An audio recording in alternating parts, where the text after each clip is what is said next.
Assalamualaikum warahmatullahi wabarakatuh. Perkenalkan, nama saya Devi Nurella, NPM 21312007 dari Universitas Teknokrat Indonesia. Di video kali ini, saya akan menjelaskan tentang morfologi, sintak, dan semantik dari bab 2 dari mata kuliah pemrosesan bahasa alami dengan dosen pengampu Bapak Zainal Abidin. Baiklah, saya akan langsung menjelaskan tentang morfologi, sintak, dan semantik. NLP menggunakan data suatu kalimat dengan bahasa tertentu. Dalam pemrosesan data kalimat, dibutuhkan proses perubahan kalimat menjadi kumpulan kata. Kalimat yang dapat diproses harus sesuai dengan tata bahasa yang benar. Satuan terkecil dalam kalimat adalah suku kata. Dalam hierarki, kalimat seperti terlihat pada gambar 2.1, kalimat tersusun dari kata-kata sesuai posisi katanya. Kalimat dapat dipecah menjadi klausa, frasa, dan kata. Kata dapat dipecah lagi menjadi kata dasar yang diberi imbuhan sehingga memiliki makna. Oke, kemudian bisa dilihat dari gambar 2.1 cakupan makna istilah-istilah dalam linguistik. Selanjutnya ada dalam penyusunan kalimat berbentuk teks, satuan terkecilnya adalah suku kata atau morfem. Morfologi, sintak, dan semantik memiliki makna yang berdekatan.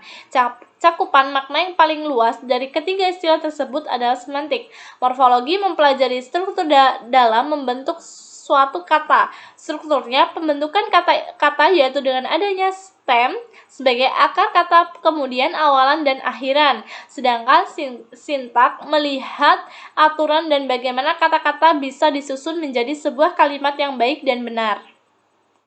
Sintak mempengaruhi arti atau makna dalam sebuah kalimat. Morfologi dan sintaksis adalah ilmu yang mempelajari analisa kata dan kalimat. Nah, perbedaan antara morfologi dan sintak bisa dilihat pada tabel 2.1. Perbandingan morfologi dan sintak menurut momsure.com. Nah, morfologi sendiri ilmu yang mempelajari tentang struktur dari kata. Nah, kemudian sintaknya itu apa? Ilmu yang mempelajari struktur dari kata. Nah, morfem atau suku kata merupakan unit terkecil dari morfologi. Kalau di sintaknya, kata merupakan sebagian terkecil dari sintak. Nah, kalau dari morfologi sendiri mempelajari bagaimana kata dibentuk, kemudian dari sintaknya mempelajari susunan kata dan aturan di dalam struktur pembentukan kalimat. Dari morfologi sendiri, morfologi terlihat sebagai kata dan berelasi dengan kata yang lain sehingga membentuk kalimat. Kemudian dari sintaknya, sintak terlihat sebagai kalimat yang saling berelasi antara satu dengan yang lainnya. Nah, semantik merupakan seringkali disebut juga dengan leksikon, pembentukan kalimat yang sudah diatur dalam sintaksis, dianalisa maknanya sehingga dalam suatu kalimat berbentuk suatu makna tertentu. Contohnya, kata kapal tersebut akan berlayar ke Perak di sore hari. Maksud kapal di sini adalah kapal laut, meskipun makna kapal dapat didefinisikan sebagai kapal terbang. Nah, kemudian ada morfologi kata. Kalimat dapat berbentuk kalimat majemuk yang terdiri dari beberapa klausa. Klausa merupakan bagian dari kalimat yang merupakan gabungan kata yang terdiri dari subjek dan predikat. Contoh klausa. Klausa 1, adik suka roti, dan klausa yang kedua, kakak suka nasi. Kemudian ada kalimat adik suka roti sedangkan kakak suka nasi. Jadi frasa adalah sebagai dari kalimat yang terdiri dari dua kata atau lebih yang memiliki makna. Perbedaannya dengan klausa, frasa tidak bisa berdiri sendiri karena tidak memiliki komposisi kalimat subjek predikat. Satu frasa hanya memiliki satu posisi kata sebagai saja atau sebagai subjek saja. Nah, contoh frasa. Kemudian frasa yang pertama 3 orang anak, klausa kedua bermain boneka. Jadi dalam kalimat ini 3 orang anak sedang bermain boneka. Nah, bisa dilihat dari gambar 2.1 hierarki pembentukan kalimat. Nah, selanjutnya ada bagian kalimat kecil adalah kata. Kata dapat terdiri dari imbuhan dan kata dasar. Imbuhan dapat terdiri dari awal phrasing, sisipan infik, dan akhiran sufik. Pemberian imbuhan pada kata mempengaruhi makna kata tersebut, sehingga ada kalanya perubahan kata menjadi bentuk dasar juga mempengaruhi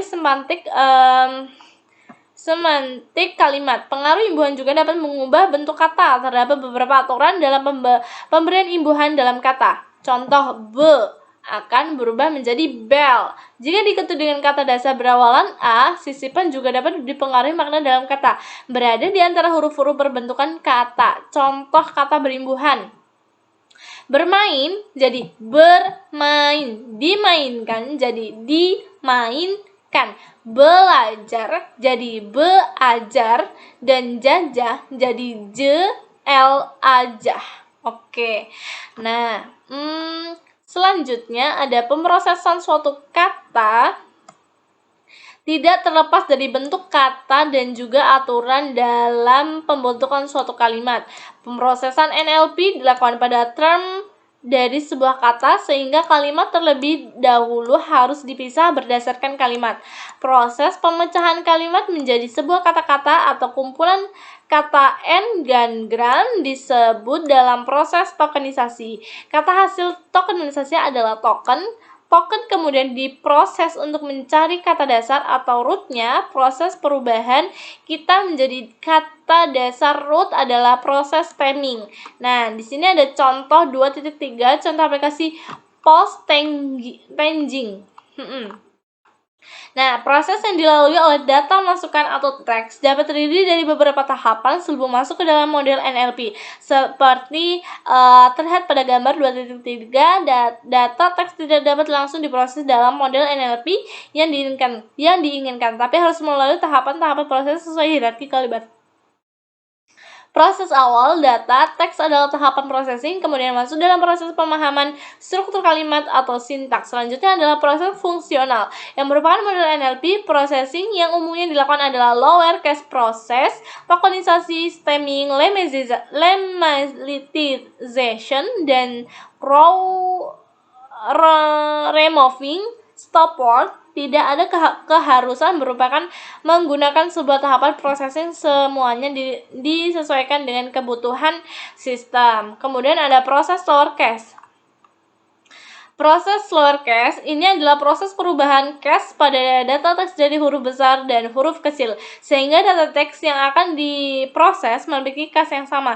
Kalimatnya adalah adik makan es krim sambil bermain bola, dan hasil case folding adik makan es krim sambil bermain bola. Kemudian ada proses tokenisasi.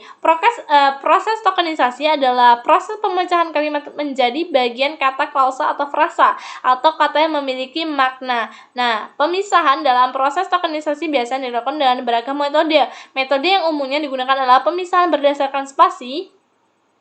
Keluarannya berupa kumpulan kata-kata yang disimpan dalam sebuah array atau data TXT. Nah, metode n-gram merupakan metode tokenisasi dengan menggunakan pemisahan berdasarkan jumlah n kata. Keluarnya dari metode ini yaitu kumpulan token dengan kata. Contoh ilustrasi tokenisasi. Jadi, contoh kalimatnya ada adik makan es krim sambil bermain bola. Hasil tokenisasinya adik makan es krim sambil bermain bola. Nah, begitu contohnya. Kemudian bisa dilihat dari gambar 2.4 alur proses secara umum dalam NLP. Nah, ada juga nih stemming. Stemming itu apa? Stemming merupakan teknik perubahan bentuk dari kata menjadi kata dasar. Pengetahuan mengenai imbuhan diberikan oleh pengguna dalam sistem sesuai bahasa yang digunakan. Ground truth. Kata dasar juga dilakukan dengan bantuan kamus kata sesuai bahasa yang digunakan. Sebagai contoh, dalam bahasa Indonesia kita mengenal imbuhan berupa awalan, sisipan, dan akhiran. Awalan atau prefix merupakan imbuhan yang diletakkan di depan kata dasar. Nah, jadi awalan itu diletakkan di awal kata dasar, dan awalan dalam bahasa Indonesia yaitu ber, ter, me, dan di. Ada kemungkinan awalan akan dapat berubah untuk kalau tetap sesuai dengan aslinya. Kemudian ada lagi nih, aturan tata bahasa tersebut harus dapat dikonversi sebagai pengetahuan sistem supaya menghasilkan step atau root yang tepat. Sampai saat ini riset mengenai perbaikan metode dalam proses stemming masih dilakukan untuk tiap-tiap bahasa yang berbeda. Beberapa metode stemming adalah menerapkan penggunaan konsep regular expression dan context free gramming. Nah, ada lagi nih, yang terakhir, akhiran atau suffix merupakan imbuhan yang diletakkan pada akhir kata dasar. Contoh akhiran dalam bahasa Indonesia yaitu kan, an, i, dan nya. Berbeda dengan awalnya yang dapat mengalami perubahan bentuk dalam bahasa Indonesia pada akhir tidak mengalami perubahan bentuk. Akhiran dalam bahasa Inggris memiliki bentuk yang berbeda dengan bahasa Indonesia. Dalam bahasa Inggris, contoh akhirannya adalah menggunakan s, at, dan ing. Kemudian bisa dilihat dengan 2.3 contoh penerapan suffix bahasa Inggris dalam kata stem jam. Nih, bisa lihat nih. Nah, kemudian ada sisipan atau infix. Dalam bahasa Indonesia terletak di dalam kata di antara huruf tertentu yang ada dalam stem. Jenis sisipan ini tidak produktif karena pemakainya hanya terdapat untuk kata-kata tertentu. Contohnya sisipan yaitu r, l, m, dan in. Penerapan dalam kata terlihat pada contoh berikut.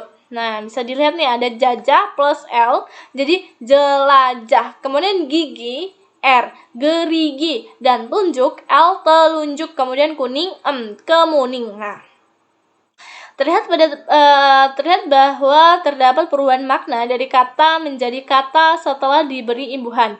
Hal ini juga menjadi pertimbangan ketika akan menerapkan stemming dengan sisipan. Sistem yang akan diterapkan harus juga pendukung merupakan makna ini. Jika dilihat secara semantik terjadi perubahan makna, untuk sistem yang memperhatikan semantik, sisipan tidak perlu digunakan dalam proses stemming. Kemudian terdapat beberapa metode stemming yang sering diterapkan dalam penelitian.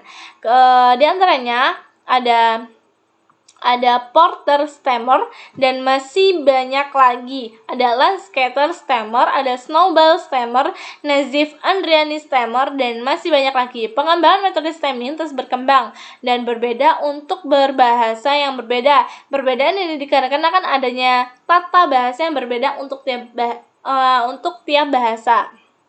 Kemudian ada lemmatization. Tahapan lemmatization mirip dengan stemming, mengubah kata dalam bentuk kata dasar atau stem.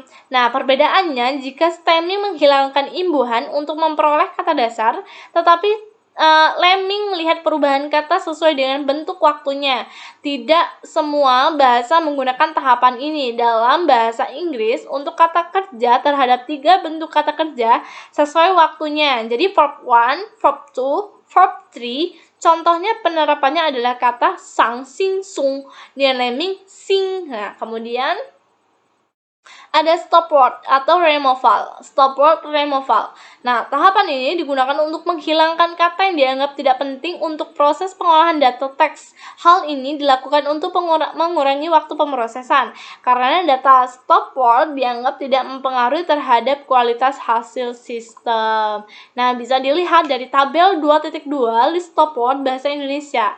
Kemudian ada teks normalization, keseluruhan proses processing data dari subbab 2.1.1 sampai dengan subbab 2.1.5 masuk ke dalam proses text normalization. Terdapat proses yang belum dijelaskan pada subbab sebelumnya yang masuk ke dalam tahapan text normalization. Juga proses tersebut yang menghilangkan HTML text, convert angka dalam bentuk karakter, huruf, atau dihilangkan dan menghilangkan special karakter.